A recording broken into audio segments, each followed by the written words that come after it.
Olá pessoal, sejam todos bem-vindos. Meu nome é Marcos Aleixo, esse é o canal Investir e Ficar Rico. E acabou de sair o relatório gerencial do Kizu 11 e a gente vai dar uma olhada nele. Mas antes eu gostaria de convidar para deixar o like aqui no vídeo, se inscrever no canal. Caso ainda não seja inscrito, dá essa força aí pra gente. Se inscreva, deixa o like, comenta aqui também nos comentários suas dúvidas aí, o que você acha do fundo e vamos começar os estudos. E esse aqui é o fundo que vamos estudar hoje, esse aqui é o código Kizu 11. Então, se você deseja comprar na bolsa, esse aqui é o código. Lembrando que não é nenhuma recomendação de compra ou venda de ativos, esse canal não indica investimentos, é somente um estudo de dados públicos. E aqui a gente pode ver o valor da cota dele bem baratinho, R$ 7,45. Dividend yield dele na casa dos 10,40, muito bom para um fundo de fundos. A cota vem desvalorizando muito, vem sofrendo muito, está nos menores patamares aqui da sua história. Vamos ver aí como que vai ser a recuperação desses fundos. Valor patrimonial da cota 9,04 e o preço do seu valor patrimonial 0,82. Isso aqui significa que a cada R$1 que o fundo vale, patrimonialmente, você comprando ele nesse preço, você está pagando 0,82 centavos. E aqui a gente vê a tabela de proventos, a gente pode ver que ele estava pagando 0,065 nos últimos meses e agora aumentou para 0,75. Então teve um pequeno acréscimo aí na distribuição. E aqui está o relatório gerencial do mês de maio de 2022. Segundo o relatório aqui a gente pode ver com dividend yield de 12,03 anualizado. O número de cotistas já aumentou bastante, 63.140, vem aumentando sempre. É um fundo que os cotistas gostam muito, né? O gestor é a Kilma. A data de início do fundo 8/10/2020. Data de início das negociações 15/1/2021 e a taxa de administração 0,60% ao ano. Taxa bem baratinha. E aqui temos o comentário do gestor. Ele já começa falando aqui sobre contexto macroeconômico, que a inflação vem chamando a atenção aí no mundo. Vários países estão elevando taxa de juros, inclusive o Brasil já elevou. A previsão é que vai elevar ainda mais na próxima reunião. Nos Estados Unidos a taxa de juros está subindo. Isso também diminui a expectativa de crescimento da economia. Bolsas globais, após a mínima observada em meados de maio, quedas acumuladas em torno de 20%. Então, as bolsas globais estão caindo muito. E no Brasil, a inflação segue como destaque, com o IPCA 15 de maio subindo 0,59 acima das projeções de mercado. Então, o IPCA subiu aqui, mês de maio. Neste contexto, o IFIX apresentou alta marginal 0,26 no período. Destaque ficou novamente para os fundos de renda urbana e também para os fundos de CRI. Esses representam 36,5% da carteira do fundo. A gente viu aí que os fundos de CRI surfaram muito bem aí esse período de crise, de inflação alta, de altas taxas de juros. Entregou rendimento fantástico aos cotistas. E aqui ele fala um pouco sobre o desconto que os fundos vêm negociando, especialmente aqui o próprio Kizu 11 está com desconto de 16,8% com relação ao valor patrimonial. A cota a mercado se desvalorizou cerca de 2%, enquanto a cota patrimonial retraiu 0,5%. No fim de maio, o fundo estava com 94% da carteira alocada em FIIs. A distribuição divulgada em 31/5 foi de 0,075%, um DEI de 12,03% ao ano. E aqui ele fala um pouco do desempenho no mercado e a liquidez média diária 1,22 milhões.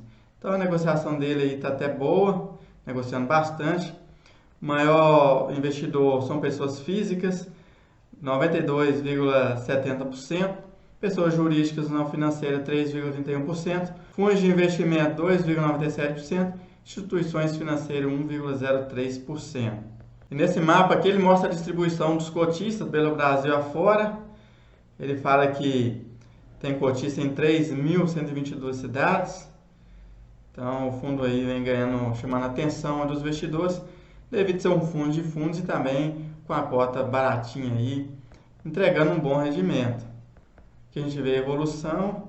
E a alocação da carteira, em liquidez ele tem 5,7%. Em fundos imobiliários aí ele começa aqui com KNCR11 com 3,8%, vários fundos de CRI aqui na carteira. Lembrando que esses fundos da carteira não é a gestão que escolhe, ele segue o Suno 30, os 30 maiores fundos do IFIX, segundo os critérios lá do Suno 30. Quando muda a carteira do Suno 30, eles têm também que fazer as mudanças aqui aos poucos. E sempre que muda a carteira do índice Suno 30, eles precisam fazer os ajustes aqui, tirar aqueles fundos que saíram do Suno 30 e colocar os fundos que entraram no Suno 30. Diversificação por setor: papel 36,5%, galpões 20%, shopping 12% e assim sucessivamente.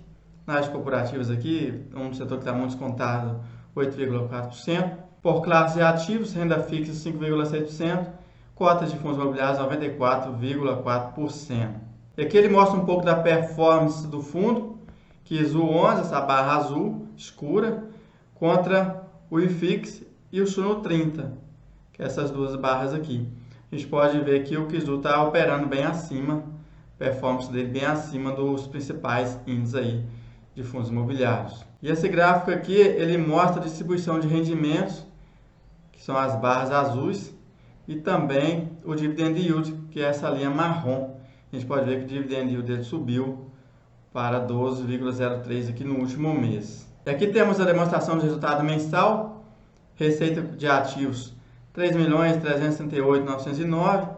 Aí tem os detalhes aqui de onde vem a receita. Ganho de capital, esse mês foi perda de capital novamente.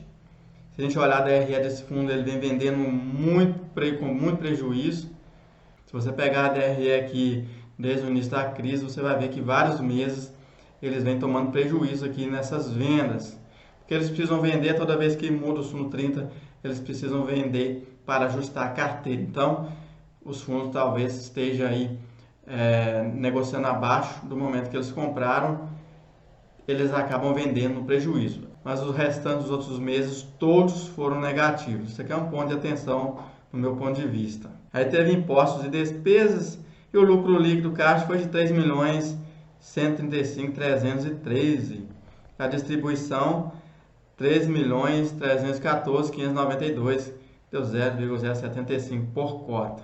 Ele tem uma reservinha ainda acumulada, 0,004 centavinhos por cota, para ser distribuído posteriormente. E aqui ele fala sobre lucros represados no caixa para distribuições futuras e a baixa dependência de ganho de capital para geração de caixa. Isso é verdade, a maior parte dos rendimentos vem dos rendimentos dos FIIs, conforme a gente pode ver nessa barra azul.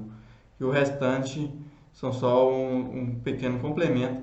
Ele não precisa tanto de negociação para gerar esses proventos que ele vem distribuindo aí. E aqui ele responde algumas dúvidas aqui sobre o Suno 30.